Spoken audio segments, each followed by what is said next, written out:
Good morning or good afternoon for some of you. Morning for me, right?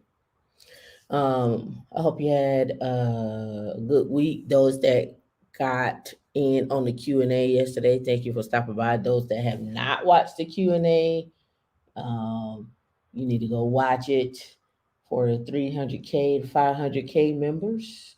We're looking to bring some guests on as well um, for that. I actually have some people that's been asking to come on. I just got to figure out what's going to be a good topic, what's going to be a good time.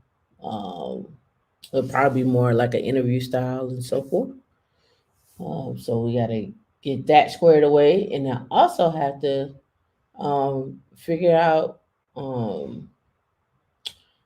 what else you all would like to hear about too, right? I have my thoughts on what we should be talking about, but it's not for me. It's for you. Yeah, let me see. We got a hurricane coming to Florida. Got a hurricane coming. So we'll see what's going to happen in Florida. It's supposed to miss Jamaica last I heard from the European model, and I forget what the name of the other model is. But it's supposed to miss Jamaica. But it is also supposed to come in. Last time I looked at it, it was between, first it was a category 3 and possibly stronger. Then they said it was a category 2. We'll see. We'll see. Right? We'll see. But that's what I've been seeing on the net. Right. Don't forget to like and subscribe. Hit the notification button. Those that just come to watch, you come every week. You might as well just subscribe. Just, just hit the subscribe button. Right. Um. I don't know. I thought about being controversial one day. I was like, man, we should be like controversial. We should just do controversy in tech though. Thought about it. Hmm. We'll see. Also, um, thanks for those that came from Blackest Tech. I did say thank you. Those that are watching. Um, we this morning we're gonna start with our word from our sponsor, and then we're gonna start with just something I found very amusing. It's really not related to tech stocks and jobs, but I found it very amusing. It's about 11 minutes long on the video, and we'll get into it. So let's get into a word from our sponsor, and then we're gonna get into one announcement, and then we'll roll into the video. All right. Hey everybody, welcome to Women in Linux. I am Tam and Dee is in the background, and we just want to share with you some of the perks of being here on our channel. All right, so first things first, if you want to connect with us on social media, connect with us anywhere on social media at Women in Linux. If that's just too much for you, you can always come and find us on womeninlinux.org. And if that's not enough, we have even more perks where you can hit the connect button. Once you hit connect button, you put your email address in here, and once you put your email address in here, it'll connect with us in our Slack group. We have tons of resources in our Slack group. People looking for jobs, people just looking for advice, people looking for information, and so forth. Right. So again, this is Slack. It's not Discord. So on with using Slack, warn you, it is resource heavy. So you may need to use either the web browser, or if you're on your phone, you should be fine. But if you're on your desktop, and we know most of you connect on your computer, it's easier to open it up in your web browser so it doesn't take up so much memory or so many processes and so forth. That's just an FYI. That's how I use it. Okay. And if you would like to shop with us, we still have our stuff from our 5 year stuff. Still good. We're working on more T-shirts. No, no estate, no date. We're still working on that. But again, if you want to shop and you want to get some merch, feel free to come here and get some merch. Again, if you come over here and click on all products, you'll see on all the products that we have, from hoodies to masks and so forth and so on. Right. And if that isn't good enough for you, you can donate. You can always donate with your time. You can donate with your money. So, how do you donate with your time? You donate with your time by saying, "Hey, I would like to do a presentation, or I like to volunteer on helping us grow the channel." You retweet, you share this with other members. In fact, for those of you that come here every single week, we know you come here every single week and you don't subscribe, subscribe. That helps us grow the channel. That helps us get more content to you. Hey, research isn't easy. I'm not getting paid to do research. I wish it was at a university, but hey, I'm bringing this to you, right? I'm bringing this to you and us and for others, right? So if that doesn't work, you can always donate on PayPal by clicking the donate button. Once you hit the donate button, you have your own denominations in which you can donate. And if that doesn't work to you, for you can always reach out to D and you can cut a check and send a check. That works for us as well. All right. So, what are some other things that we actually do have as well? Right. So, we have a discount with IT Pro TV. You get 30% off. I've used IT Pro TV myself. I've done interviews with them. I'll pull those up as well too. But as you can see, I'm logging into IT Pro TV. What are the benefits here?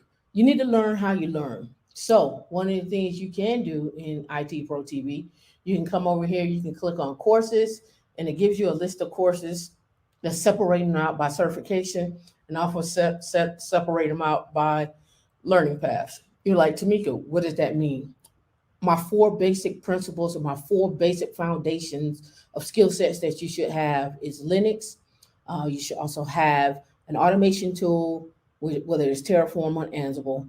You should know at least a cloud. I don't care. Pick either one. And finally, last but not least, security. And security comes in multiple forms: security of the operating system, security of the application, and also security of containers, right? And cloud security. So it's multiple facets when we're talking about security. Those are your four basics that you're going to need to to get you a job and then move you up. All right. And we're going to talk about our membership here in another video, but I just want to get this out to you. All right. So that's 30% off of IT Pro TV. And last but not least, our Calendly. We have set up for our Calendly.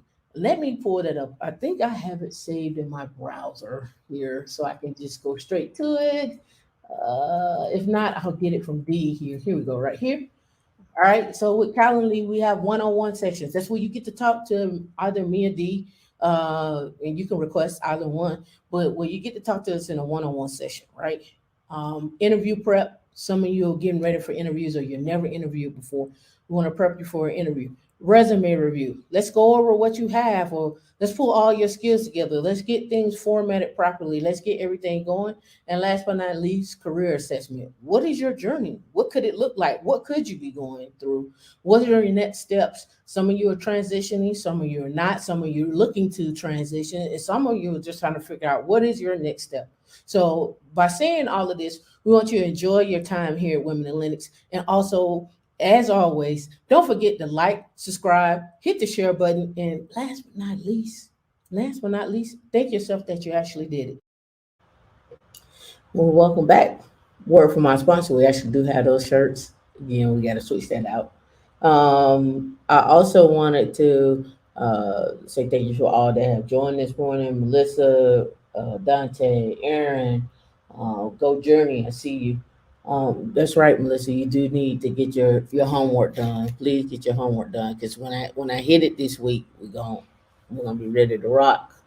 And y'all gonna look at me and be like, slow down, Tim. Don't leave us behind. Oh. I'm like, no, you had time. Gave you a whole week. No soup for you. Casual economist, what's going on from the corner to the kernel? Good morning. All right, so the one announcement that I do have is actually happened last night. I'll be a featured speaker at this conference. It is called the CIVO Navigate. It is February the 7th through the 8th, 2023 in Tampa, Florida. Um, I got invited last night, so it's late breaking news. I don't have the time. I haven't been added to the roster just yet. I just know who is. the person I was talking to would like for me to be a featured speaker. So we're still working out the kinks on the actual day and time. So just be on the lookout for that. I'll make an announcement when we get more when I get more information, but I'll be sure to post it in Slack as well too. Those that know about all the conferences, Ansible Fest is coming up in Chicago. I'll be at Ansible Fest in Chicago. KubeCon is coming up in Detroit. I'll be in Detroit. There is HashiConf coming up October the 2nd to the 4th. It might be a squeeze. I'm gonna try to make that one. There is let me look. I think I can't remember when Bigger Pockets is having their conference. I really wanted to go to that one.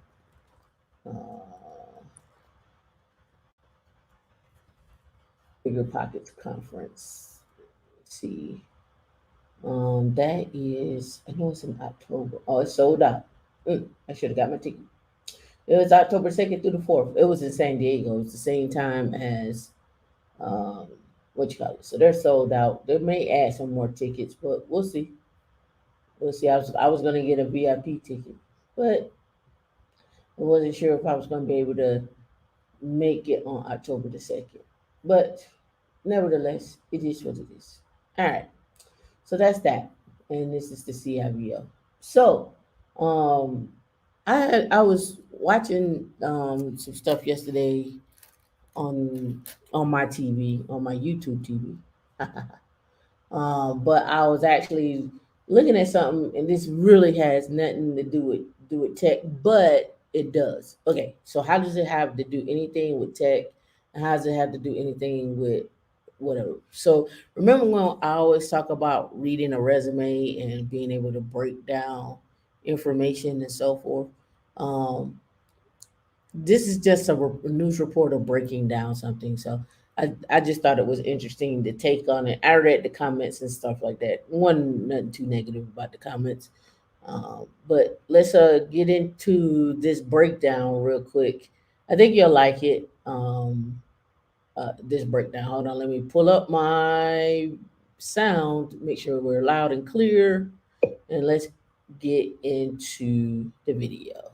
Wherever my mouse went, I don't know where it went. There it is. Report. Around the world, many nations face corruption.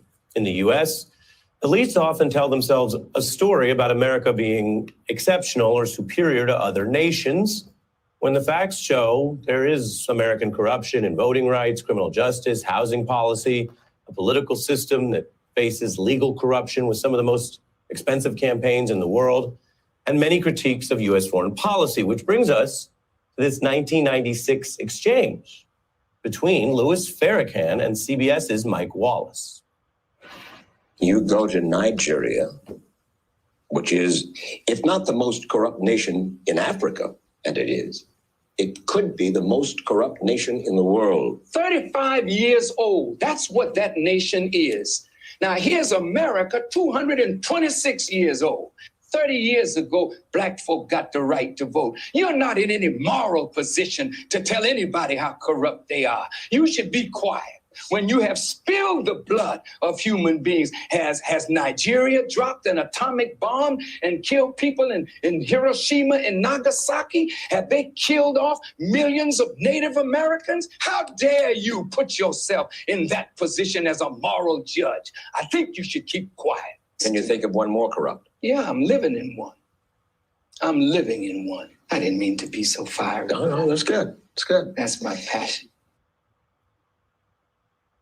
Farrakhan was not correct about everything in his career, but those points resonated with many as he dispatched the contradiction between America's reality and perhaps her selective vision of herself. Corruption just refers to fraudulent conduct by the powerful, which is pervasive across American history, and especially in the long war on drugs. So remember that exchange. We will come back to it tonight in this report about the failed and often racist war on drugs, which started so long ago. Now, we've covered this story many ways. Tonight, we're going to look at it through the life and poetry of an American who lived it and lived to tell about it. And he sure is telling. It's an American dream story, and you may know some of it, but you don't know all of it, especially since the story's not over. And a new installment just came out heading into this weekend, as Jay-Z uses an unusually long 4 minutes of straight poetry to tackle the drug war, business, discrimination, and perseverance. The poetry's spoken over a beat in a song with other artists. And I think you'll see why it's poetry as we go through it now. Jay, also known as Hove, marveling how he went from poverty to $1 billion and touting how those others basically came from his... I had to laugh at that. Jay, also known as Hove, here, it cracks me up. It cracked me up when I was Jay, also known as Hove. It cracked me up. But anyway, let's get back to it. It cracked me up. I'm telling you, it was funny to me as I watched this. So this is just bear with us this morning. I just thought it was actually a good, let's take a break from the tech and building wealth and so forth. Get a little funny. This is my funny, right? This is my funny. I'm afraid you're funny. This is me and Hove going over a poem selection. Same space or crib. Kanye, who worked with him as a producer and collaborator. Rihanna, who Jay signed early on. And LeBron, who's linked to Jay's Rock Nation company. So Jay's reference there to technically is both the caveat, LeBron's done plenty on his own. Look like I messed up something. Hold on. Let me get back. Right here. I might have missed something. My bad. All right, right here. About everything in his career, but those points resonated with many as he dispatched the contradiction between America's reality and perhaps her selective vision of herself. Corruption just refers to fraudulent conduct by the powerful, which is pervasive across American history, and especially in the long war on drugs. So remember that exchange. We will come back to it tonight in this report about the failed and often racist war on drugs, which started so long ago. Now, we've covered this story many ways. Tonight, we're going to look at it through the life and poetry of an American who lived it and lived to tell about it. And he sure is telling. It's an American dream story, and you may know some of it, but you don't know all of it, especially since the story's not over. And a new installment just came out heading into this weekend, as Jay-Z uses an unusually long 4 minutes of straight poetry to tackle the drug war, business, discrimination, and perseverance. The poetry's spoken over a beat in a song with other artists. And I think you'll see why it's poetry as we go through it now. Jay, also known as Hove, marveling how he went from poverty to $1 billion and touting how those others basically came from his same space or crib. Kanye, who worked with him as a producer and collaborator. Rihanna, who Jay signed early on. And LeBron, who's linked to Jay's Rock Nation company. So Jay's reference there to technically is both the caveat, LeBron's done plenty on his own, and a double entendre for technical fouls in basketball. Jay opens there by asking forgiveness for making his first dollars off drugs, cooked on a stove, and notes he left that drug or dope game with his record clean, turning the cocaine into champagne. And that's a nod to how his ability to evade charges, a clean record, gave him the lane to go from street coke to the good life of the champagne. It's also a play on how he makes money off records. His albums are now clean records since he left the street life, while the alchemy of turning illegal coke into legal bubbly sounds like a turn on Jesus turning water to wine. And it is, because soon after Jay completes the parallel. Jesus turned water to wine for Hove, it just took a stove. But think about it. There's nothing automatically legitimate about wine or champagne. It was criminally punished during Prohibition, a policy that ultimately fueled gangs and violence and was the only constitutional amendment ever to be reversed because both parties determined that Prohibition was a messy failure. So politicians turned the alcohol back to a legitimate business, a slippery spectrum, which Jay notes a few lines later in this poem, saying, breezy what the business is, we pushing Fenty like fentanyl, the ish is all legitimate, he was down 10 for this. And those lines quickly go from prohibition to a war on street drugs associated with minorities, as mentioned earlier in this broadcast, to fentanyl, a huge driver of drug problems and deaths, which politicians do not treat criminally the same way they attack the drugs that Jay or others once sold. I can tell you corporations have made over $10 billion selling addictive painkillers legally.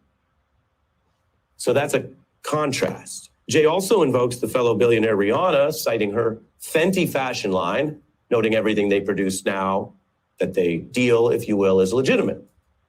And that other line I mentioned refers to E. Emery Jones. He's an associate who served roughly 10 years for a drug sentence and now works at Jay's company. Now, look, many listeners may not know his name, but the story is something so many communities know. It illustrates how hundreds of thousands of others are locked up for non-violent drug offenses. The data shows the drug war is discriminatory, that entire categories of drugs can be arbitrarily banned or allowed, often depending on who is really using them. That ranges from prohibition, like I mentioned, to the opioid abuse, which does not involve the same sentences dealt to Black and brown Americans. Or marijuana, long classified as the most severe federal level, Schedule 1. But now, bet you've heard about this, marijuana has been shifted by politicians and voters to legal in 19 states and counting. But the warehousing of so many people for drugs that are now, right now, illegal all over the nation, well, as a policy matter, it's absurd. Even before you get to race, it's also been documented as racist. Now, Jay did evade indictment for dealing illegal drugs. Now he gets paid for selling legal ones. He founded the upscale Monogram Marijuana Company, which is a play on the traditional term monogram, a reference to selling a gram. And this poem marvels about living on both sides of the law in one lifetime, as this law around the country has been changing. I want you to listen here as Jay conjures the image of a monogram joint in his pocket, while actual monograms are often embroidered on the breast pocket. Jay invokes being a writer. He's careful with his sentences, or bars as lyrics are called, because he lives now the legitimate life. Writing sentences, not jail sentences. Rap bars, not jail bars. And those jail bars come from the draconian laws. So he will clash with those who make the laws, he says. He calls that clash by the slang term smoke, which is also a play on the smoke he now sells legally. It's deep. This is a kind of elevated prism for these issues. I can tell you, we've interviewed many lawmakers who don't come close to this level of nuance about drug policy and its arbitrary and pernicious results. The same song then briefly explores how pain fuels growth.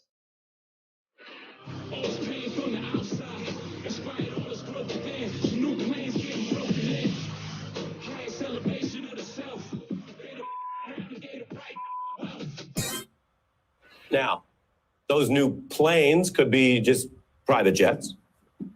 As Jay notes, you would need the right people to buy them, the right brothers with enough wealth, or a double entendre there apparently to the Wright brothers who invented plane travel.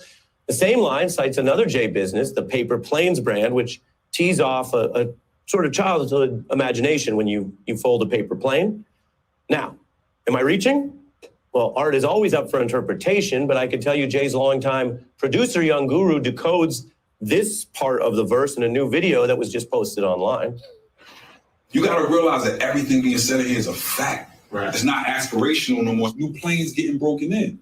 Right. You know what I'm saying? So it's like, it's literally paper planes, right? The brand. So new clothes, like when you try on new clothes, you're breaking in your clothes. This man just ordered a new plane. Oh my God. But then it's new planes getting broken in, new levels of existence. Yeah.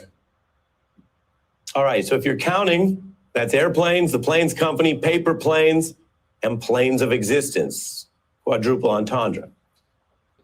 This poetry, like other great art, takes more time to fully understand than it takes to just see or hear on a first glance.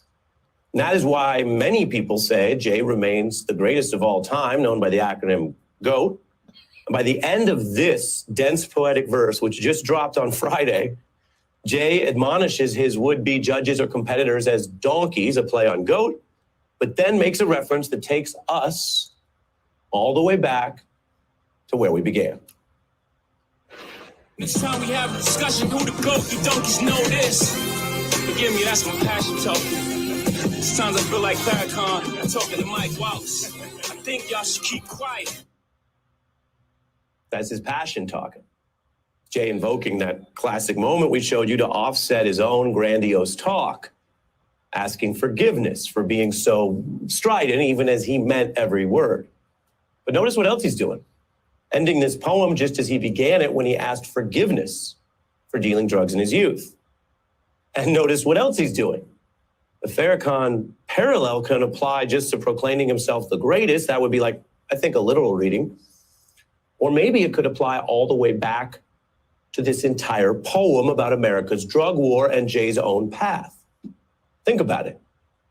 Decades in, this billionaire entrepreneur with proven success, measurable success in music, media, sports, business, law, and politics, still finds he must explain basic facts about American corruption and racism to elite and white society.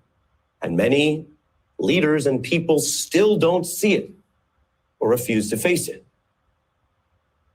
That kind of entitled ignorance, which can cause real damage to real people's lives, well, that might raise your ire, might get your passion talking. And if the facts are talking, well, it's a good time for people to listen, and then listen again and make sure you got the point.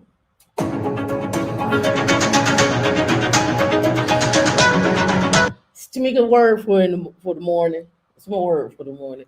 Hope you enjoyed it. I enjoyed it yesterday. I thought it was hilarious. Thought it was a break from tech stocks and jobs. But I also found the way I looked at it was not just the double, not just the breakdown and the double entendre, and not in that way, but being able to listen to what someone is saying and then go back and look up references to where they correlate, not things that could have happened, but things that actually happened. Putting reality and words together so that you have a reference in time as to what is going on. Why am I showing this, and why does this all matter? Typically, when I am talking to people about their career paths or what they want to do or where I think things are going, what do I see, this, that, and other, there's oftentimes pushback on it. And I accept the pushback, but I typically come and I try to talk to you from a standpoint of not, this is wishful thinking. These are the facts. These are the things that have happened. Here's the point in reference in time. I'm very big on giving you all IRS statements, where things come from, things that I have encountered. Here's who I spoke to. Here's this, here's that. And I hope and I pray that your journey throughout life, you always come with the facts of what is happening in front of you and what has happened in the past. Recently, we all know about. I'm gonna take the stance that LL Cool J took about hip hop and people being dusty, and we all know the controversy there.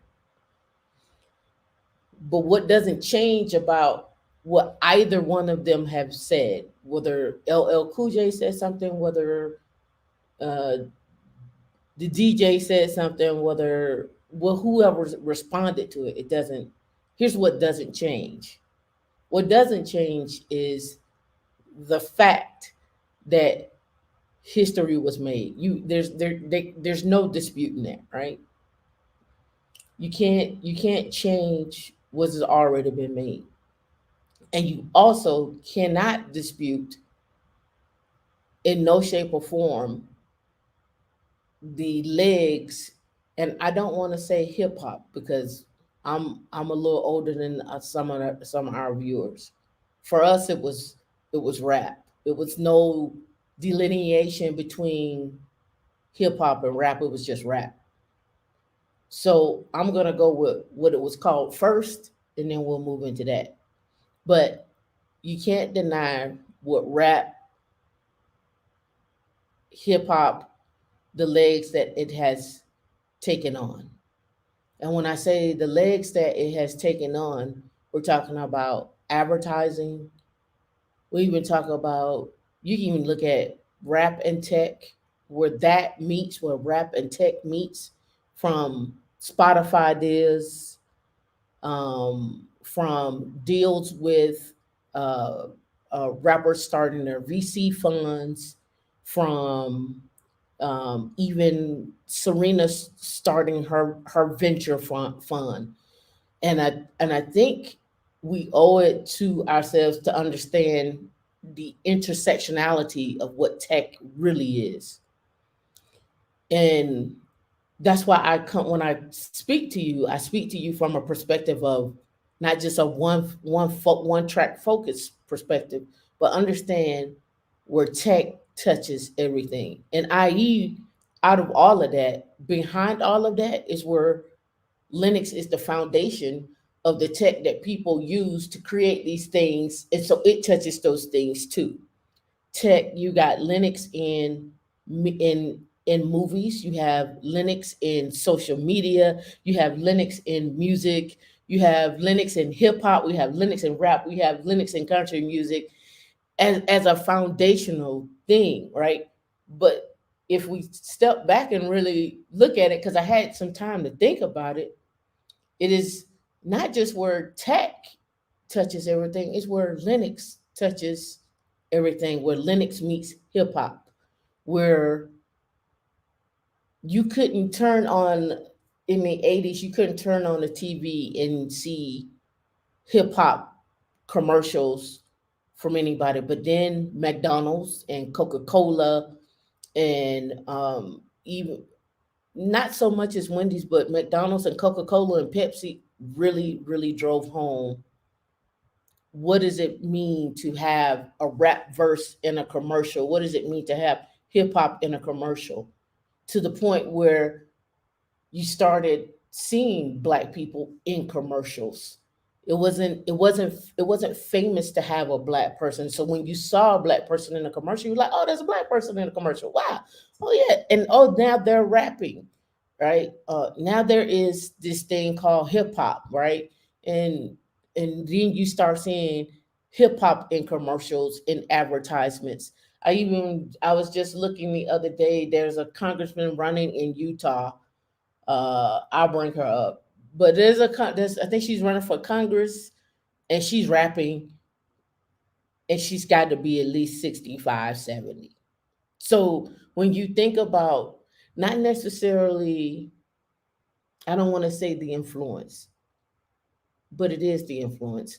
When you think about where tech and music and tech and your life and all these things meet, his breakdown of that is just one piece of that. But you think about your life today, where tech doesn't intersect your life. It intersects when you sleep if you got a smartwatch. It intersects when you walk if you got a smartwatch. It intersects when you're just driving because you have navigation. It's tech in all cars, unless you have an old school. And even still, then there's tech there, because I'm still going with the engine is the creation of the engine is something else, something that was not seen before, and it has advanced over time, right?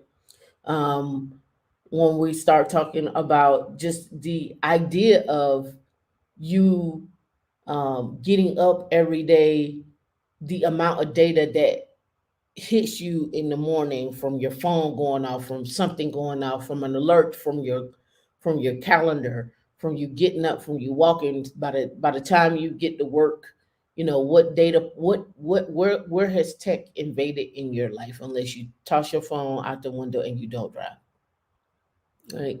So things like that. um I could go on, but I want to bring certain things up because I don't think I don't think people deal with facts first. The fact is something was created, and I can't tell you how many people have eaten off of rap, hip hop, music itself, or the creation of a genre that was um, deemed not to be around. People didn't want it around anymore, right? And we could say if it was bad or good or what have you, this, that, and the other. But there's also another play on this that I think that don't get credit. Um, for me, when I was listening to music growing up, it was I didn't listen for like everybody else listened for the beat. I listened for the words.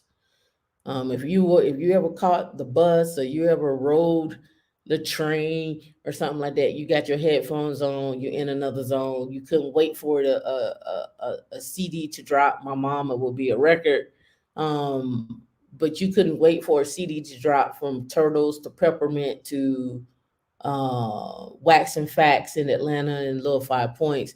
You couldn't wait for that CD or that music to drop because you wanted to, because you know that when you got back to school the next day, everybody was going to be talking about, did you hear such and such say this? Did you hear such and such say that? Oh, what track is that? Which one? Oh, I got to go back and listen to that. It sparked a conversation. It sparked a conversation. Oh, did you hear the beat? Did you hear the background noise? It's like listening to people talking in the background while they're in the studio. Um, Just God is good for that. Uh, Maxwell is another one that's good for that. If you listen in headphones, you hear them talking in the background all the time, just flipping pages and stuff like that. Right. But again, I listen to music for what they had to say, and then fast forward, and you picked a selection of music, right? um you know, I've heard everybody talking about how bad hip hop was, but again, I'm going back to the, and I'm dating myself, but it's all right. I'm going back to Fight the Power, EPMD. I'm going back to KRS-One. I'm going back to Self Destruction. You're headed for self destruction. Going back to um, MC Light and Queen Latifah, uh, Rakim, Eric B. and Rakim, um, going back before Wu Tang, before even Wu Tang came out, before they were in existence, right? So when we were listening to it, it was listening to it to listen to problems like Queen Latifah with Ladies First, UNITY, those kind of things, right? Um, and and and what I found about listening to that music was, and listening to what people had to say, was they were giving life from a perspective of which they were living. And my life from which I was living was totally different. My life in New York, your life in New York was totally different than what our life was in the South, but it also gave the ability to uh, it also gave us the ability to get insight into what they were going through and what we were going through, and then what people in California were going through, and people who were in and please don't. I think people miss out on a lot of things. There was no such thing as down south music. It was all rap.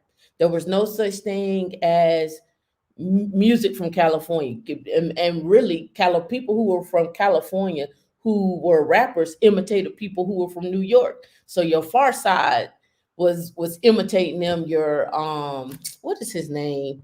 What is their name? Oh God, I can't think of their name. They were a big group. They're out of California.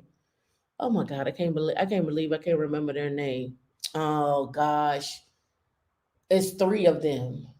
It's, oh God, they're from Cali. The guy, he got tattoos all over his body. Oh, I can't believe I can't remember their name. Gosh. But anyway, that group, uh they came out of California, and they were it was hard to tell who was from New York and who was from the South and so forth and so on. And then if you grew up in Atlanta like I did, none of the local rappers were even played locally in Atlanta, right? None of the local rappers were played locally in Atlanta on the radio. It was no, you didn't, we only heard people from New York. And so if we wanted to hear someone locally, we had to actually get with local DJs. So, you got to give credit to the DJs who spin your records. You got to get Cypress Hill. Yes, Cypress Hill. But you got to give credit to the DJs for spinning. But again, we got to stick with the facts. And the facts is this: where hip hop has came from, right? Because you got to remember, tech wasn't big in the 80s. It wasn't big in the 90s. People barely had internet at home. You were just getting on AOL. 2006 was when the first S3 bucket dropped. Hip hop was already big in 2006, right? YouTube didn't come out, I think it's 2005, 2006. Hip hop was already big in 2005 and 2006. People were already eating off of hip hop then. So now you think about where tech and where hip hop meets. Tech has elevated hip hop to the next level, right? It is no longer you go get CDs. You just wait for the drop on Spotify. You wait for the drop on Apple or Tidal or whatever the case may be. Then you turn around and you listen to it. You download, you stream it. It was before it was recording on the tapes, and it was then we had CDs, and then you left CDs, and now we stream. And now I hear Wax is coming back as well too. I hear Wax is making it, but I wanted to bring up actual facts.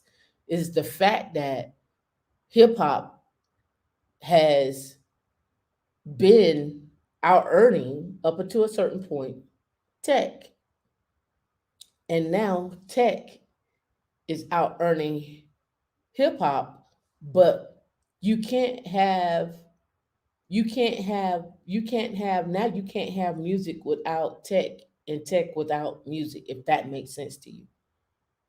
They kind of go hand in hand. Now they do, right? Most people don't have an iPod anymore. You have a phone and you listen to it on your phone. Most people don't even have like a robust computer. They have a robust tablet, or they have a bigger screen on their phone. Most applications are ran from your phone. You download an app. So now, without my phone, most people can't even live without their phone, right? And I'm just showing you where tech and hip hop and your life meets, which is ironically the same thing here. So then let's even back up from what the breakdown of what he said. Let's talk about the political side of where the policies that are being passed and things that are being introduced meets you right at your handheld, from someone being able to not even have to have a search warrant to search your phone, right here in your own thing, where you're even to the point where you're being tracked by certain apps. The data points that you have, the data points that people have on you in your life, to advertise to you, to even say this is your patterns and what you eat and what you're going to do, because we've collected data on you over time. We've collected data on your group of people in this age range over time, and more than likely you're going to do this, so we're going to advertise to you in this way. And that's what I mean, where music, and in this particular instance hip hop, the amount of data that they now can take and collect, and then go back and do AI and machine learning over the songs that have been written to naturally say who's going to do what. But in the same instance, it is not even us who buy the most music. It is mostly urban areas that buy the music, that get the influence that they get from whatever they listen to. And then at the same token, we get a whole different feel because 9 times out of 10, what is said in that song is probably a factor of what somebody is living. Really crazy. But I just wanted to share my thoughts on that particular piece, and then the things that happen. You can't. I don't care what Russell Simmons says. I don't care what LL says. I don't care what DJ says. What you can't deny is the fact that there's been generations that are eating and still continue to eat and will continue to eat off of something that started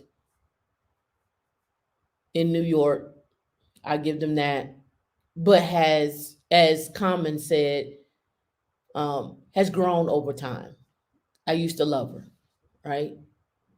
And it has changed the direction and the trajectory for a lot of people, whether it's good or bad. It changed the trajectory for those people. For some, for some people, all they knew was I got to make it to the NBA or I got to make it to the NFL. Now some people are like, oh, I gotta be on beat. I gotta make this music. Now let's take all of that and switch this out. Where would a lot of people be if they didn't have TikTok, Instagram, MySpace, uh, YouTube, right? Where would those what would people be eating off of then, right? Now, let's take a step back because there's always tech in all things. Where would the engineers, who were the engineers that created that? Who made that thought process? What skill sets did they have? So this is why I always get kind of, I don't know, confused or not necessarily saying I don't want to promote the this thing, but the computer engineers, the electrical engineers, the dealing with dynamics and fluid, the industrial engineers, you also have to give them credit to where they are. Some people say they're stuck and they won't expand their growth, but without that industrial engineer, we won't have cars to seats in cars and so forth and so on. Without that electrical engineer, without that computer engineer, you you may or may not have the latest and greatest inventions in embedded uh, in embedded chips or your operating systems and so forth, right? So there's something to be said about how technology is used in your daily life. Embedded chips in your phone, you got to give credit to that. The applications that are created for your phone, you have to give credit to that. So when you look at life and tech and music and these things, they all intersect and they do it so well that you don't even notice it. That you do it every single day and you don't even notice it. You don't even notice that you're downloading an app and you're playing it on and you're opening up and you're playing something on the phone. You don't notice that QR code, that scan that you got that takes you to a website that gives you more information on a menu or about something. You don't even notice the uh, that when you get in your car, your console actually works and there's things that are happening behind the scenes that you don't even realize that are happening. Um, it's just a natural flow. It's an expectation. You expect information to get to you in 1 or 2 seconds. You're upset and you're frustrated if it takes 5 seconds for something to render to you. It's just what it is. You even at the stoplight, you could be at the stoplight, the light has just turned green, somebody behind you immediately blows, and you're like, man, it just turned green like a hot millisecond ago. What are you blowing for? Right? And we get to some of these comments. Let me scroll up and drop a one in the chat if you even understood what I was talking about. Um, Just drop a one in the chat because you're here. Let me see. Rap was like the Melissa Hill. You said rap was like the Underground Railroad, music to escape, communicate, and learn and strategize. It was, and it was not only like the Underground Railroad of of escape. It was also a way for you to even imagine another life of what someone was doing, or an aspiration like, oh cool, they doing that, oh let me go check that out, oh that's how people start. That's, I mean, we and then I'm leaving out the most important part of all of this. The most important part of all of this wasn't just the tech and the intersection of music, but also the intersection of fashion. The intersection of fashion, right? Think about how Carl Kanai, cross colors, Jabot jeans, Guess jeans. If you old school, it was Jordache, Polo, and the history of Polo and Tommy Hilfiger throughout hip hop and music, and the history of all the fashion houses throughout the history of music itself, not just hip hop, but just country music, the shows, this that the Liz Claiborne's, the um, there's just all of these different things. What's going on, Sam? What's going on, Charlotte? All these different things were the intersection of music and hip hop and life and movies, like even hip hop and movies and so forth, right? Right? It's just that intersection of tech, hip hop, music, fashion, right? It is all the intersection. Whether you are spending $100 or $50 on something, or going to a consignment shop, or whether you're going actually to or if you're going to Fashion Week in New York, or Fashion Week in London or Italy, or whatever the case may be, right? It is all intersected and intertwined so gracefully, as I want to say, that you don't even recognize it. You don't even realize it, right? Down to the shades, down to your glasses, down to um even down to the nail art, down to um, how you wear your jeans, how what jeans you do wear, how do you like? I'm like, w- you have to give credit where credit is due, and I say the billions that have been made just off of that, and it's still here. It hasn't gone anywhere. So we want to get I want to give credit to that. Let me see what else was said here. What's going on? Intentional millionaire. Yeah, Tupac is originally. I think he's from New. Is he from New Jersey? I think he may be from New Jersey. Um, let's see what you say, Melissa. You said still stuck and waiting is where they would be without without technology. Yep, even the sneaker game, even how people wear sneakers, and it's funny because if you go to any tech conference, hip hop is all throughout the tech conference. There's an influence of hip hop all throughout the tech conferences, and 9 times out of 10, and most of the tech conferences, it's about 1,000 of us, and it's 10,000 others. It's about 1,000 of us, and it's 10,000 others, right?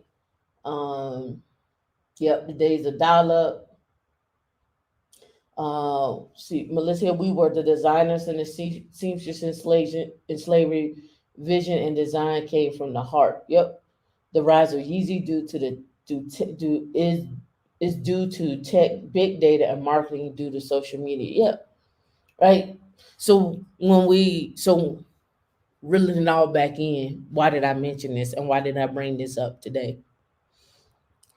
The reason why I mention this because I want people to deal with the facts, and I try to bring you nothing but the facts. And if I misspoke on something, correct me if I'm wrong. But I try to do my research before I present it to you. But I also want you to understand where tech lives, and I want you to understand the power because we didn't have. And then when I say we talking about Gen Xers, we didn't have the power of social media. It was a phone call. Picked up the phone, um, beat me, beat me. Or you had maybe a Nextel, you had a chirp, right? Or if anything else, you all said in the group. It wasn't no FaceTime. That FaceTime, video chat. What's that? And I distinctly remember when video chat came out. I think I was in. It was it was it was this is in 99 2000, right around in there, when you could go to the store and buy a webcam and use your Hotmail account to talk to people. That was like one of those things, right? Shout out to Microsoft on that end. But even just even looking at the evolution of how you use tech has changed, which pushes the phone to change, which pushes the culture forward. When I say the culture, I mean just in general, just life in general, pushing the culture forward. So now that you know all of this, my question to you is, what is going to be your contribution? What is going to be your contribution to push the culture forward? What is going to be your contribution to tech, to life, to fashion? What is going to be your contribution, and what contribution are you going to encourage others? Right? What is going to be your contribution? Right? What are you going to how are you going to contribute? How are you going to leave it better than what it was for the next?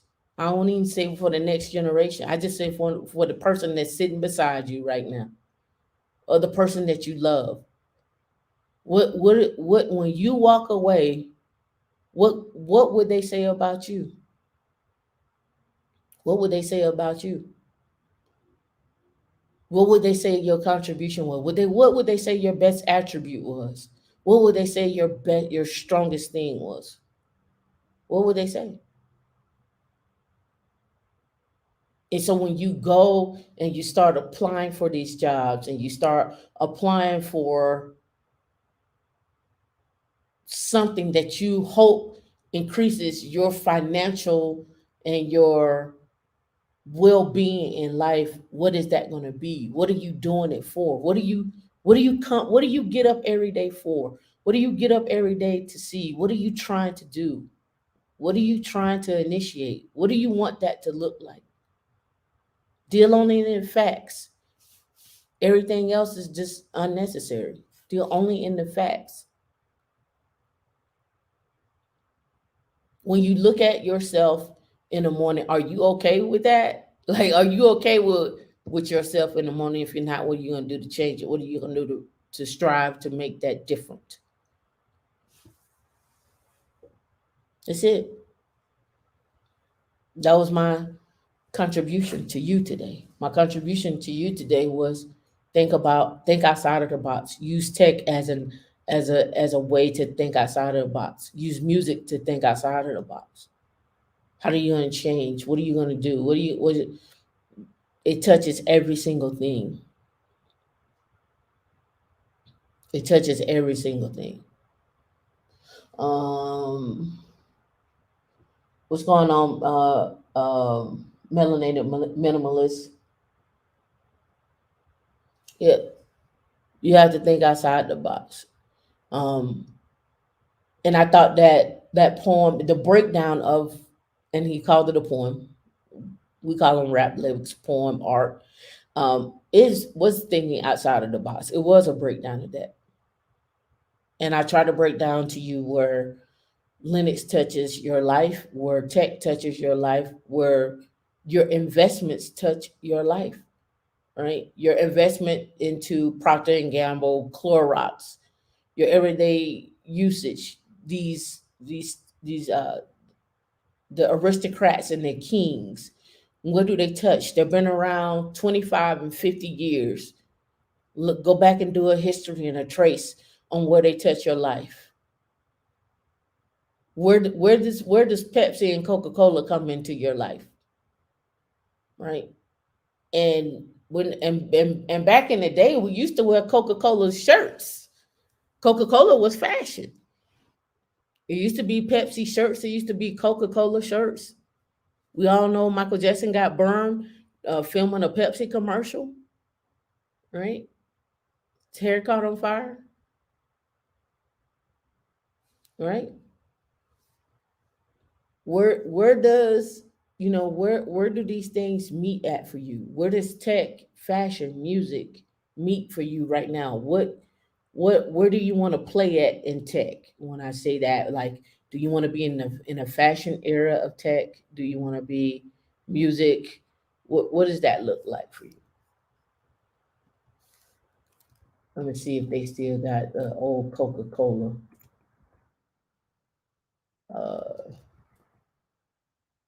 Let's see right here. I had one of these. Do you pull this up on the screen? Oh man, it's telling me to create an account. Hold on. Hold on. I had one of these.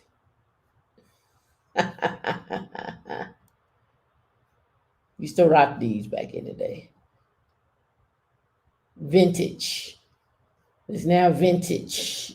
Used to be red. We always wore the red and white ones because those were the Coca-Cola symbols. The blue and the white, that's Pepsi. We didn't wear blue and white. That's an imposter. This is original. That would be an original. Back when the collars were super thick. Look at this collar. Super thick collar. Right? Back when we wore Guess jeans. Back when you wore Jordache.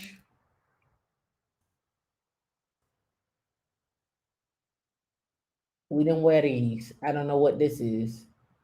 I don't know what that is. Yeah, acid wash. They brought back acid wash. We had these. We used to wear these all the time. Acid wash jeans. Apparently, they're back. Right. But again, deal with the facts. Yep. Boss Reebok classics. Yes. What's the ones from Chicago like? What's the three stripe ones? What's them big clunky ones? I can't think of the name of them right now. And one Reebok classics. It's the other ones. Um, I can't think of the name of them. D, I know you know the name of them because I think you like them. Yep, not and one Swiss. Yes, Swiss. Yes, Bongo, LA Gears, Diodora. Yeah, Fila Forever. I love Atlanta. K Swiss. Yes, K Swiss. Yep. Shell toe Adidas. I still got a pair in the closet. Um, uh, so I wore Diodoras. I had British Knights. Um, all of that. But again, just think about, and this is why I always like go back to the history of things.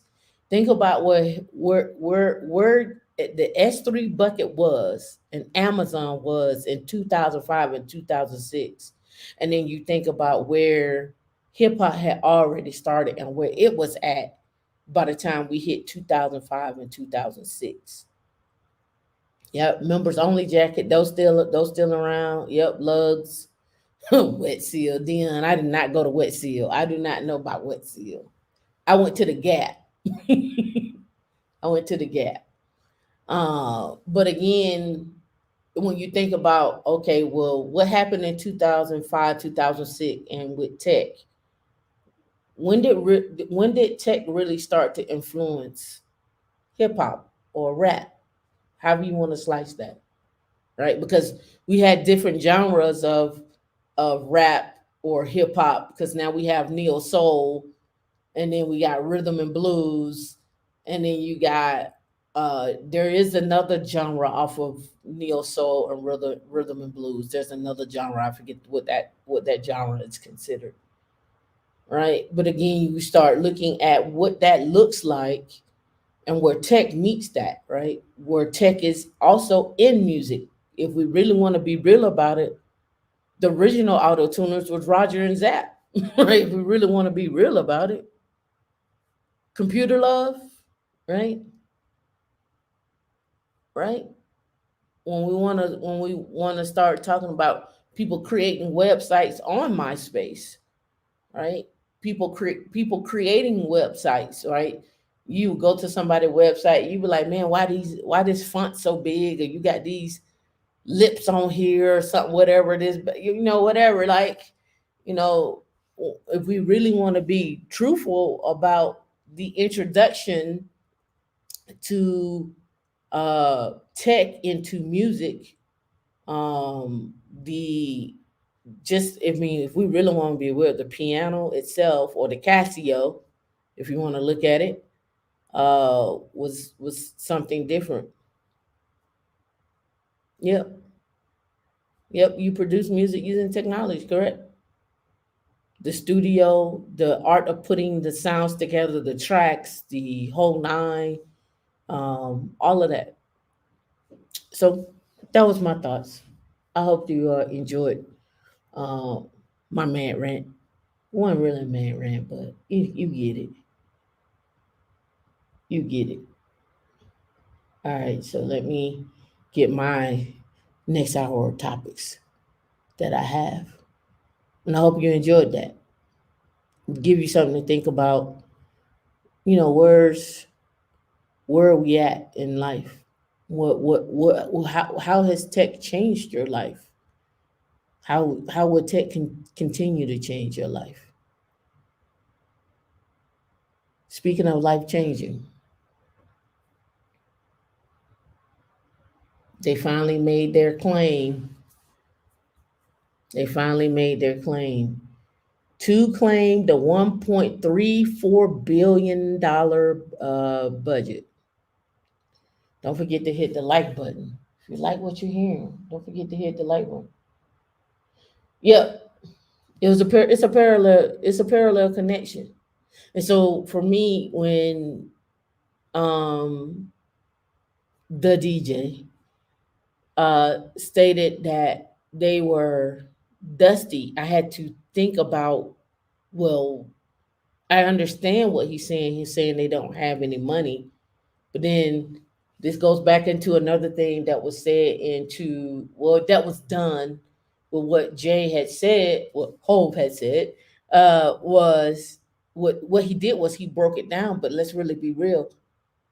We can all go back to Motown and Barry Gordy when we're talking about contracts and how those contracts read and who got what off those contracts and who ate off those contracts. Who did those contracts actually value the most? It has been a known history that, again, the ability not to be able to understand the lingo, the jargon, who actually controlled the actual livelihoods of those artists. And those artists have all been in some way bamboozled out of millions. Let's really talk about who ate off of who. Let's really talk about who eats off of who. Who's the distributor, right? Who's making those contracts? We could talk about Leor all we want to and his contribution to hip hop, but let's talk about his take from it. Let's be real about it now. Who's eating off of what? Who owns what? How much money does it even take for you to start your own record company? That's why you see a lot of artists, they're independent now. But again, how are you the way music, and this is what's really this is what tech really shines. I've totally skipped over this, is the way we get music to you now is totally different than how we get music to you, right? SoundCloud, uh drop a channel create a channel on YouTube and drop something. Go get a DJ to spin your stuff on YouTube. Go get a DJ to spin your stuff at a club. People don't even do that anymore. People now just go excuse me, go on Instagram, do something, battle somebody in a contest, boom, you go viral. Now your name out there, and now you got people calling you, or you got something lined up to do X, Y, and Z. The time, and just think about it. Think about how long Roxanne Shante, what took her probably what, maybe 2-3 years to really start seeing the flow of money, to how long it took somebody like Nicki Minaj or the City Girls is a good example. How long does it take for them to start getting a check cut? And before it was just, I'm just gonna get a check cut from my lyrics and being on the road. Now I get a check cut from what I wear, from the streams, from being on X, Y, and Z, from going over here and doing blah, blah, blah, blah, blah, so forth. The way Mary J. Blige had to sing back in the day to wait and get her music out is totally different than how she gets her music out now. I guarantee you that. Right? So when we're talking about the speed of getting things into somebody's hand, it's actually the same way as you probably apply for jobs, right? The way you applied for jobs back in the day was there was no LinkedIn. You actually got up and hit the pavement and walked and went and applied for a job and actually had a physical resume on resume paper. Now they just print your resume off on regular paper and come into a room and sit down and talk to you. Right? Ask Jeeves, yep. So the idea of how the enablement and the change of tech is totally different. You don't Most people don't probably even call each other on the phone anymore. They probably FaceTime or Duo. You may use your phone to make a phone call to do X, Y, and Z.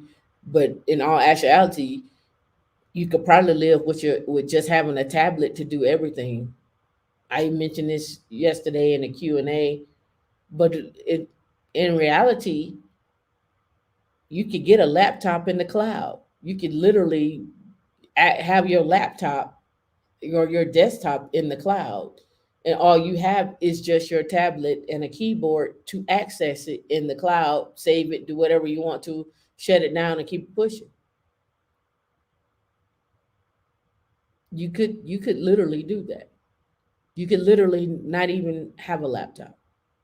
It's just be in the cloud as an end device. So the way we communicate and talk to each other, this is going to change again. We're going to be old school. I give us about 5 or 10 years in the way we communicate, in the way we use our devices. YouTube, the phone is going to change. I wouldn't be surprised at some point the phone goes away, honestly. What would the world look like without a phone? How would you imagine the communication that you would have? Because before you used to have to tell somebody, I'm on my way to your house, and so then you were like, okay, well, it take them about 30 minutes to get from where they're at to here. Now you don't even have to do that. Now you got a cell phone. You can be like, I'm outside, or I'm 15 minutes away, or if it's a family member, if it's a child or something, you got a location tracker on their phone, and you can tell where they at and where they are. Right? My mom got a landline. Yep, share a Google Map with a person. I think at some point the phone goes away. That's my personal thought. I actually think the laptop will probably go away before the phone. I think the laptops are going to get smaller and quicker. Apple AirTag, yep. I don't know. That's just my thoughts. I don't know when that's going to happen, but those are my thoughts.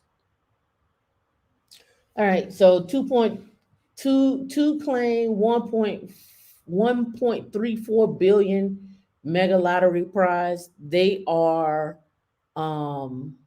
taking the lump sum. And that lump sum for them, and they won 20 miles outside of Chicago. They're taking a lump sum of 780.5 million, and they're splitting it, and they're remaining anonymous. I think they went in the store and made a vow that they would put it together, and so they've been working with professional, legal, and financial advisors on the claim process. In other words, they're trying to protect them that money, them taxes, right? Trying to set it up. Keep me anonymous. Would you be anonymous or would you be out? We know D will be anonymous, so D, don't type anonymous. Don't. We know you're gonna be anonymous. Who would not be anonymous? Who would not be anonymous? I probably wouldn't be anonymous.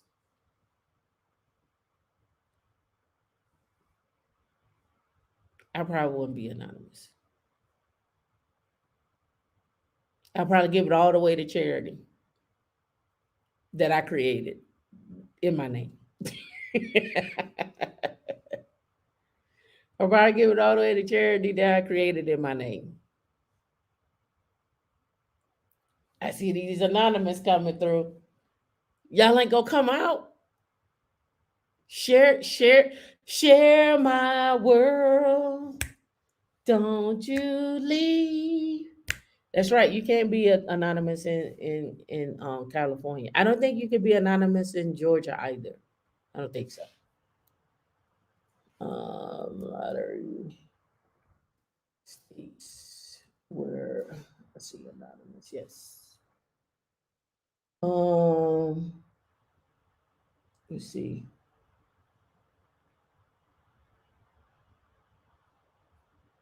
The states to where you can be anonymous.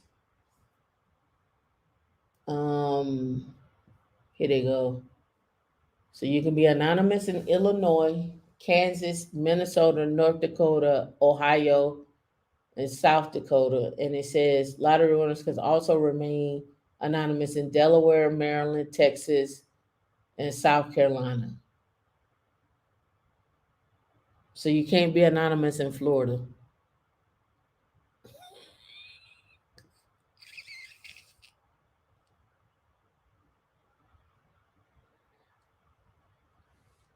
So here's another question. If you were not anonymous, would you hire security?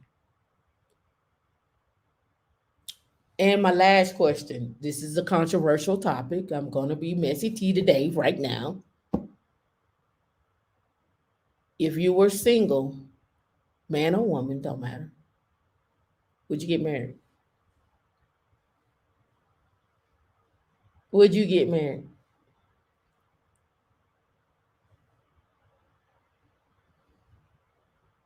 Would you hire security? And would you get married? Because you know, as they say. Yep, Soulja Boy did. He was on YouTube first, or one of the first ones. He might not have been the first, but I think he was one of the first one on YouTube, getting paid for the comments. Nope to what? Brown eyes. Which one? Nope to security and being married. Which one?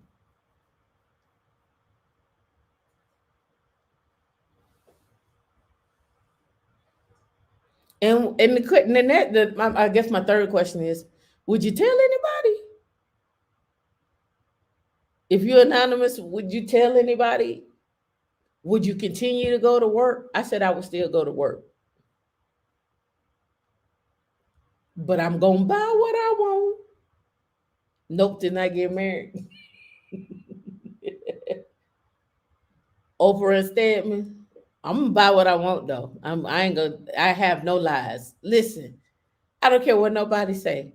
People are like, well, no, I'm not going to spend a dime. I'm balling. I'm balling.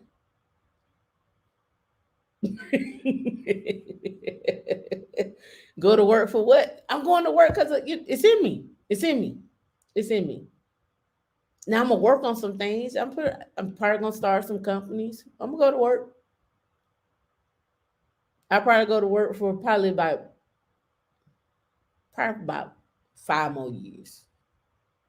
Line everything up so when I'm walking out, I'm not making any announcement about it. What? Come on, you're not gonna make nothing. You ain't gonna say nothing. Would you tell your mama? What about your sister? Your cousins?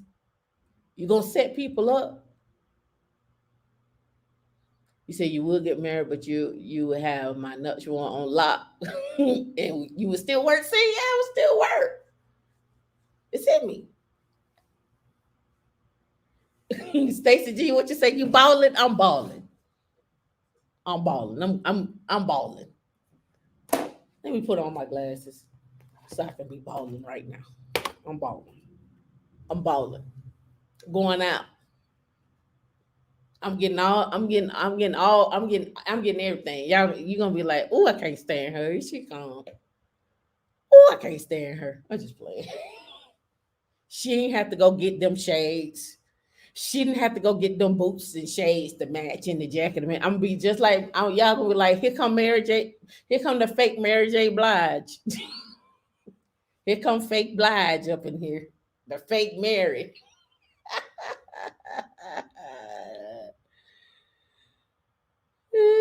That's right. Here come the fake Mary.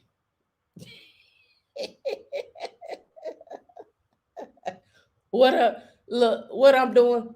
Balling. All right. Let me stop playing around with y'all. So since we talking about balling, since I brought it up, let's talk about it. These are the 10 wealthiest cities in the world. The 10 wealthiest cities in the world came out on September the 15th. I'm gonna blow it up. Let's see. 10 wealthiest cities in the world. I'm gonna go back and read that, but let me give you what the 10 are. Let me scroll. All right. It was a list. Hold on, let me find. Here we go. Top 10. These are the 10 wealthiest cities in the world and the number of wealthy individuals who live in each of them. And I'll go back up and read that. Because we what? Balling. All right. New York, Tokyo, San Francisco, London, Singapore, Los Angeles, Chicago, and Houston. We saw Chicago and Houston on the list from last week. Chicago and Houston. New York with 345,000 millionaires, followed by Houston and Chicago with the most millionaires. So granted, yep, they would be on the list. So Beijing, China, and Shanghai, China, right? So in the U.S., if you want this is what the number of millionaires. This is what that number was. These were the number of millionaires that they had. New York had 345, San Francisco 276, Los Angeles 192, and Chicago I think it was 160. Let's double check that. Let me double check those numbers. Let me double check that number. Let me see what show was that I looked at that on. Was that this show? Yeah, because we only did one show last week. So let me go pull that up again. I don't want to tell you no lies. I want to tell you all facts. Let's see. It would be episode last week. I think it was this one here. Let me double check this. Let me pull this down some. Yeah, it's this one. It's this right here. But they were talking about gaining millionaires, right? So we saw Austin, and I'm looking here, high net worth individuals, 15,000 to 800 and then the multimillionaires and so forth. But high net worth individuals, this was again a million plus. Houston, 132. So they say 132 here. Let's go over here to Houston. I think that was one. Okay, so these numbers line up. These numbers line up. Yeah, this right here is the report of this one here. But this is in the world, and this right here was just only about the United States, right? This one here is about the ones in the world. So this number correlates to this number from wealth management of high net worth individuals, a million and more. All right, that's the same number. So we go back over here to this number at the top, 345 in 345,000 in New York, Tokyo 304, San Francisco 276, London 272, Singapore 249, Los Angeles 192, Chicago 160, Houston 132, Beijing, China 131, and Shanghai 130. Now out of all these cities, where would you go live? Would you go live in Tokyo? Would you go live in London? I'm thinking internationally. I don't know about China. I don't know if China accepting Americans. I don't know about that. All right, let's try. I would try Tokyo or London. I think I should go to Tokyo for my birthday. I think I should go to Tokyo for my birthday. I think I should go to Japan for my birthday. Why? Why do I want to go? Why should I go to Tokyo or Japan for my birthday?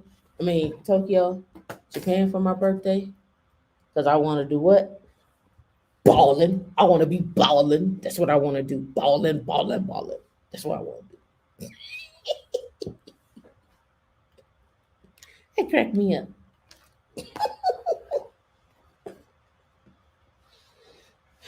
London, Japan, Russia too. Even was it even Kalamazoo? They all scratch because they had the itch. If they didn't like the fun, they made a switch. They scratched on the subway. They even scratched on the train. With that dancing fever, went straight to the brain, brain, brain. Itching and a scratching, scratching and a itching, moving and a grooving till my body start twitching.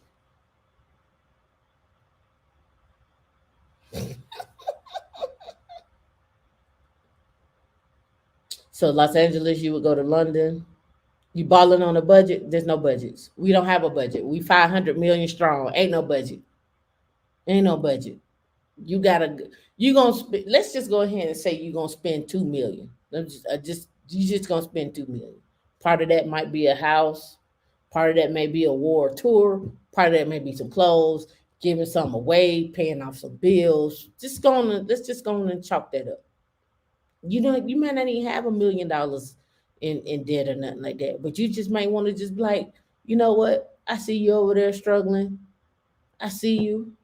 Let me go ahead and set up this fund that's gonna give you a distribution every month. I'm not just gonna give people like I'm not just gonna walk up to somebody and be like, I'm gonna write you a check for 30,000. No, that's gonna be a distribution that's gonna happen to you every month. You got 500. You got damn near five. What 780? Let's divide it up. What 300 million? Okay, you got 300 million. You ain't gonna spend that unless you going out and buying $1 million homes all around the world. Like I'm just buying $1 million homes all around the world, right? You're not gonna do that. But I'd set up I will give money to people, but it won't be like I'm gonna just write you a check. I'm like, no, it's in this account and it's gonna be a distribution to you every month on the 5th to this account for you. It's just gonna cut a check for you. And this is gonna last you blah blah blah blah. Egypt, Cairo, Fiji, balling. That's right, balling. I'm balling. I don't care what y'all talking about. I'm balling. Going out. Going out. That's what I'm doing. I'm balling. All right, let me get my other stuff. I had a lot more, and I got caught up. I had so much today. Let me see. That was the Mega Millions. All right. Let's see. Okay. We outside. That's right. We outside. All right. So here we go. Here's how much money you need to afford rent in the 15 most expensive cities in the US. Right? In the 15 most expensive cities. So starting with New York, you need an annual salary of 254,000. It's saying that the average rent is 63.51. And then a lot of people be like, "Well, I live in New York." They lying. You don't need all that money. I'm like, look, let me tell you something, because I was looking at something about New York last night. I don't want to live where the rats and the cats are the same size. We're not. I'm not living there. If the rat is the same size as the cat, it ain't for me. Cause I'm gonna be like, is that a cat? No, that's a rat. That motherfucker big. And it moves. Oh hell no.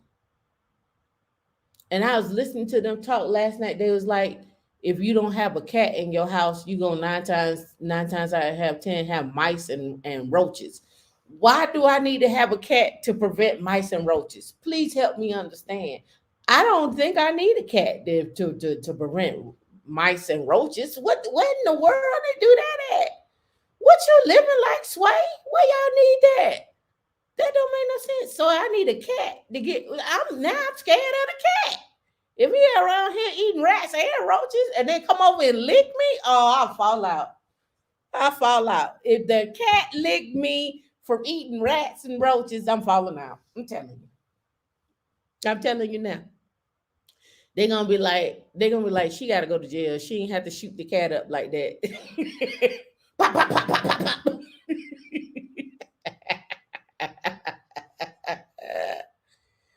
What the dope man done sold me.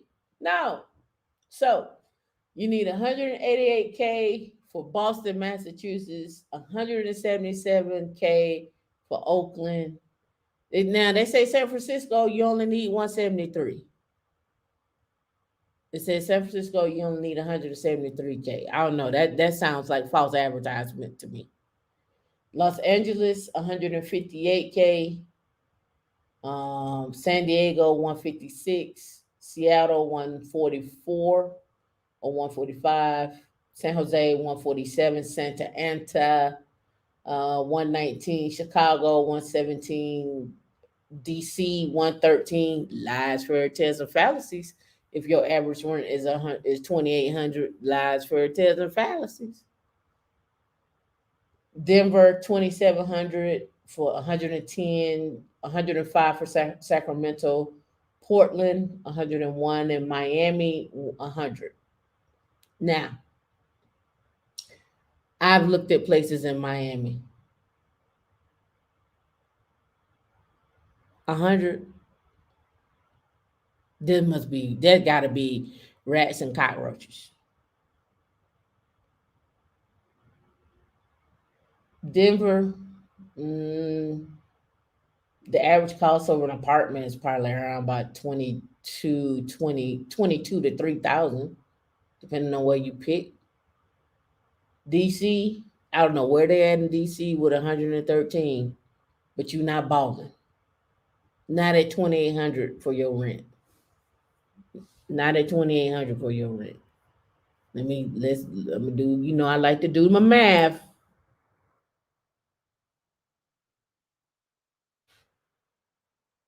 I like to do math. All right, so check it. So they saying 113. I'm gonna be nice and go 115. I'm gonna say you got some extra cushion there. All right. So multiply that by 0.7, and then divide that by 12. I didn't take out for state income taxes. So that's 67 a month. Let's divide that by 2. That's 33.54 a month. One of them checks going to your rent. And we still ain't talking about you got to pay for parking, you got to pay for your lights and electric. You still got to eat. You still got to go food shopping, and hopefully you don't have to drive. You just catch the bus or the train, or you walk to work. Right? Just putting that out there. Just throwing that out there. So you can listen to that, or you don't have to listen to it, or hopefully you have a spouse or a significant other. Um, but they used this based on, they said, in just under half of the 50 most populated cities in the United States, the cost of housing is unaffordable to most renters, according to a study guide by Apartment Guide, a rental search website. The finding is based on the idea that the rent costs should be 30% of the household budget, which is a common rule of thumb recognized by personal finance, right? And so here's their ranking. And so I say this is why I say I encourage you to make more money, right? And make as much as you can. Is because some of you may not buy a house. Some of you may choose to rent. And even if you choose to rent a house, they're gonna do a background check, a financial background check on you, right? And they're going to see the money, right? And then you got a deposit that you got to drop down on that. So you still have that. So again, I'm just going off of what it is when we're talking about this. Make your money. So yes, nearly 200K, Miss AK, yeah, 200K. Just become an accredited investor. That's it. All right, my last one before we get out of here. And some of this I could keep for next week. Let's see, but my last little one before we get out of here.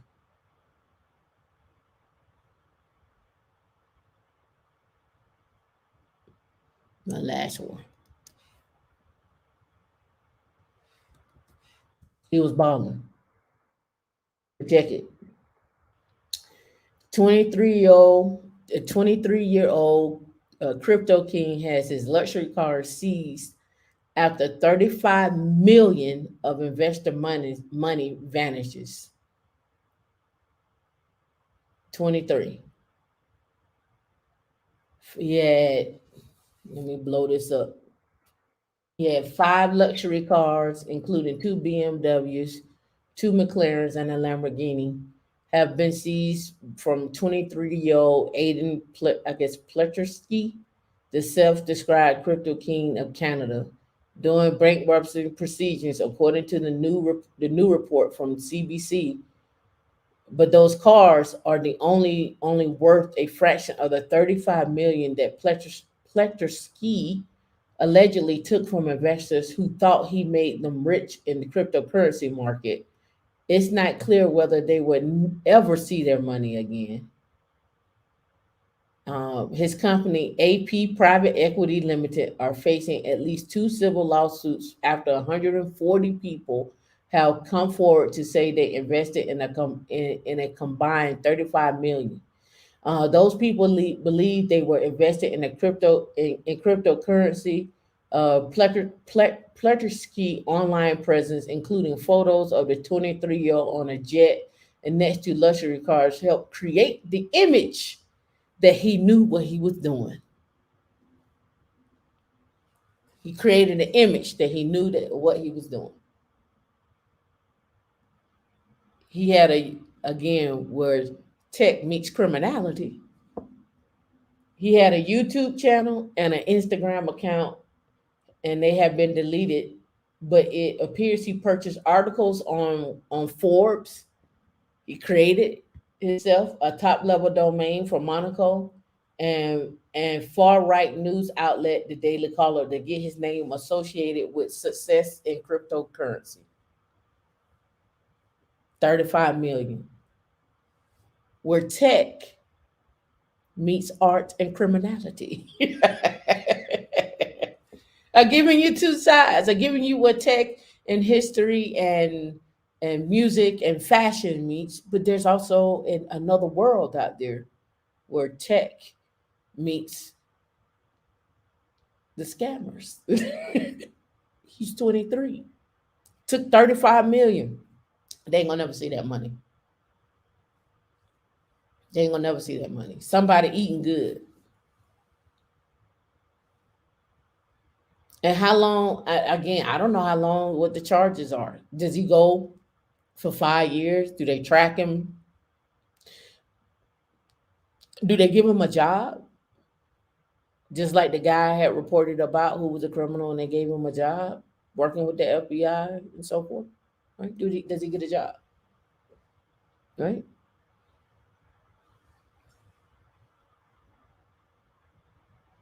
Yeah, if he served any time, would he serve any time? He filed for bankruptcy.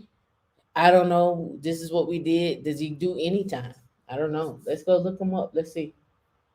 Does he do any time? Does does does Aiden do any time?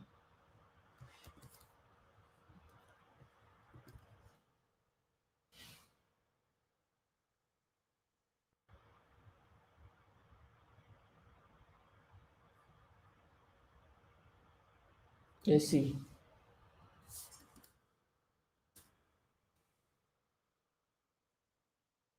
State of Florida. Let's blow this up. Filed in Polk County.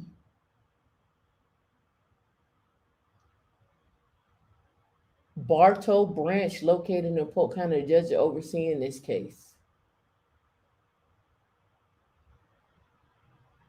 Here are the judges. State of Florida. His booking sheet. Would you all like to look at the booking sheet? Would you want to look at the booking sheet? Do I need? Oh, I don't want to download it. Notice of appearance, but let's look at the booking sheet. Here we go. I gotta sign up. Or download it. Oh, with a subscription. Oh, you crazy. Let me look and see if it actually downloaded. No, I don't see it in my downloads. But he's been booked. They got him in Florida. Interesting.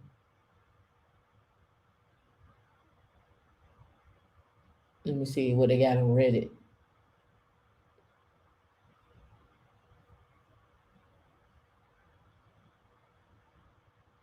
Let's see, we got 28 comments.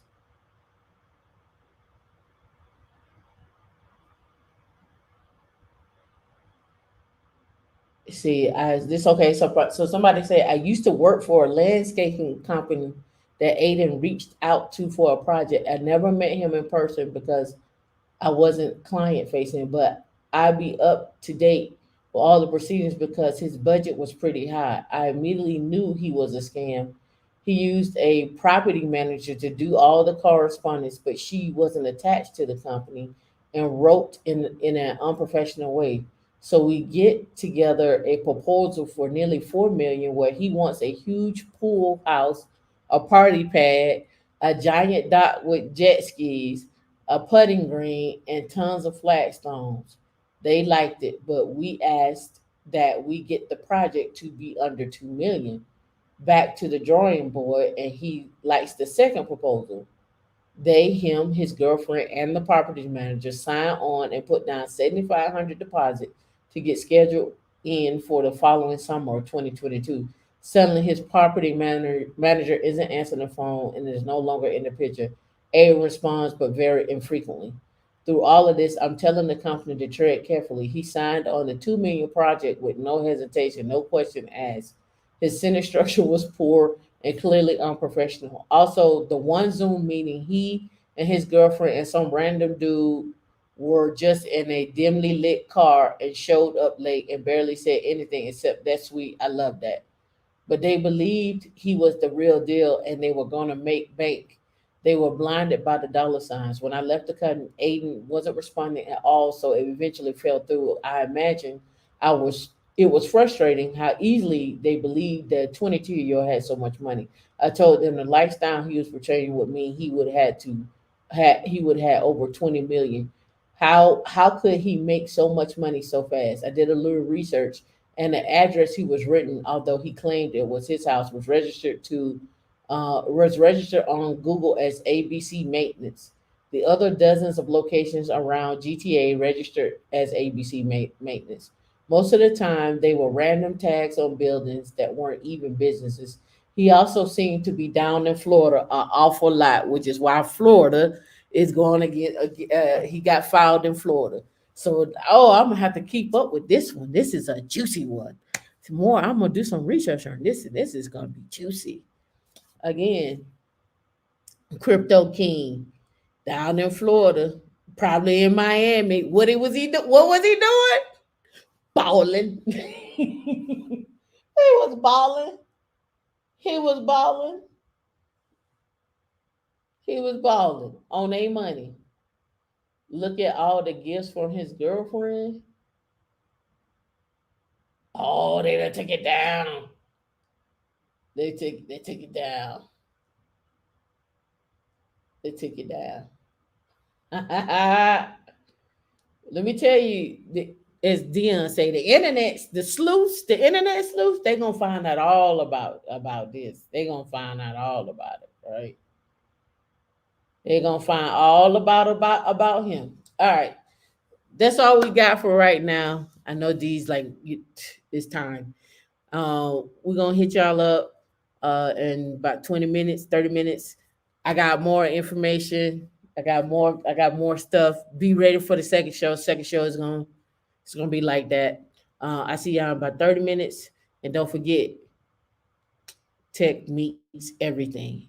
And what we gonna do when we get it? We gonna be what? Balling. All right.